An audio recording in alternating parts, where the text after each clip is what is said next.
দর্শক, স্বাধীন বিডি 24-এ আপনাদেরকে স্বাগত।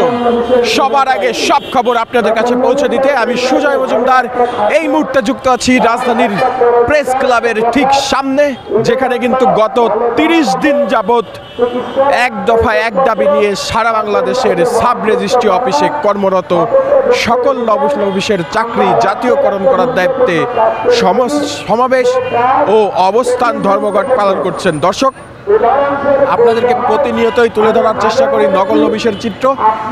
সেই 30তম দিনের চিত্র আবারও আপনাদের সামনে তুলে ধরার চেষ্টা করছি। দর্শক, একে একে কিন্তু তারা 30 দিন এই অনশন অবস্থান ধর্মঘট কর্মসূচি পালন করেছেন।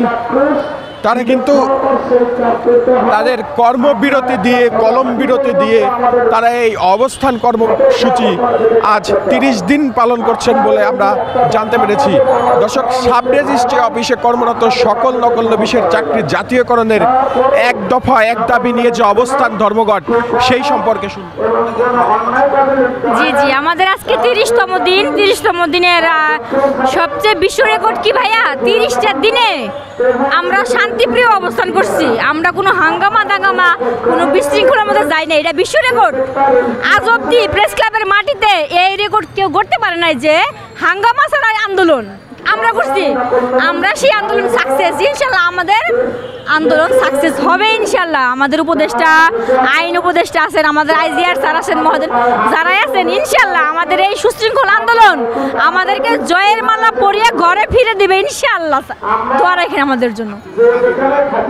জি, আমাদের দাবি তো একটাই, অনলি 1% দাবি, সেটা এক দফা এক দাবি। আমাদের দ্বিতীয় কোনো দাবি নাই, শুধু আমাদের চাকরিটা জাতীয়করণ। কেন ভাইয়া? সেটা হলো কি, আমরা চাকরি করি সরকারি অফিস, আমাদের কলম সরকারি, বালাম সরকারি, আমাদের অফিস সরকারি, আমরা কেন বেসরকারিভাবে অবস্থান করি? সেটা কেমন দেখা যায়? আমাদের ছেলে মেয়েরা যখন জিজ্ঞেস করে, মা তোমার চাকরি সরকারি হয় নাই? হ্যাঁ হবে। বাইরের একটা সবাই জানে আমরা সরকারি চাকরি করি, শুধু আমরা জানি আমরা কেমন নির্যাতনের শিকার, বৈষম্যের শিকার। কিন্তু ডক্টর ইউনূস স্যারের সরকার, আমি আশা করি বৈষম্যমুক্ত সরকার, আমাদের দাবি উনি মেনে নিবেন ইনশাল্লাহ। ওনার কাছে আমাদের একটাই। দর্শক, ঠিক যেমনটাই শুনছিলেন, তাদের কিন্তু একটাই দাবি তারা জানিয়েছেন, এক দফা এক দাবি। সারা বাংলাদেশের 516টি সাব রেজিস্ট্রার অফিসে কর্মরত বৈষম্যের শিকার সকল নকল নবিশগণ তারা কিন্তু সুশৃঙ্খলভাবেই এখানে তাদের অবস্থান কর্মসূচি চালিয়ে যাচ্ছেন। আজকে তার 30তম দিন। সেই 30তম দিনের অবস্থান কর্মসূচি আপনাদেরকে জানানোর চেষ্টা করব। দর্শক, আপনারা দেখছেন সারা বাংলাদেশের 516টি সাব রেজিস্ট্রি অফিসে কর্মরত বৈষম্যের শিকার নকল নবিশগণের আরো একজনের কথা আপনারা শুনতে চাই। কি নকল নবিশের বৈষম্যের শিকারের তো শেষ নেই। সব জায়গায় নকল নবিশ বৈষম্যের শিকার। এরকম দলিল রেজিস্ট্রি থেকে শুরু করে আপনার রেজিস্ট্রির ইন্ডোসমেন্ট করা, দলিল কপি করা, দলিল দেওয়া হচ্ছে, রেজিস্ট্রি সম্পূর্ণ করা, সমস্ত দায়িত্ব নকল নবিশের। কিন্তু সেই হিসেবে নকল নবিশের কোনো মূল্যায়ন সাব রেজিস্ট্রার অফিসই নেই।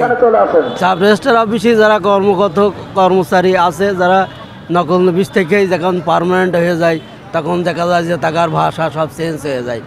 কারণ সে পার্মানেন্ট সংখ্যা হয় 2-3 জন কি 4 জন 5 জন। 5 জনের নিয়ে সরকারি একটা স্টাফ সাব রেজিস্ট্রার অফিসে, আর বাদ বাকি কিন্তু সবাই অস্থায়ী। নৈশ প্রহরীগণ, ঝাড়ুদার কন, যে নকল নবিশ কন, সবাই অস্থায়ী সেখানে কাজ করে। এবং দীর্ঘদিন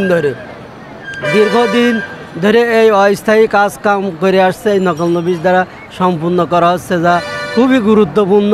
যেহেতু বর্তমান সরকার বলছে যে বৈষম্যের কোনো জায়গা নেই, সবাইকে নিয়ে সুন্দর একটা বাংলাদেশ যদি গড়তে হয়, তাহলে নকল নবিশদেরও নিয়ে গড়তে হবে সুন্দর বাংলাদেশ।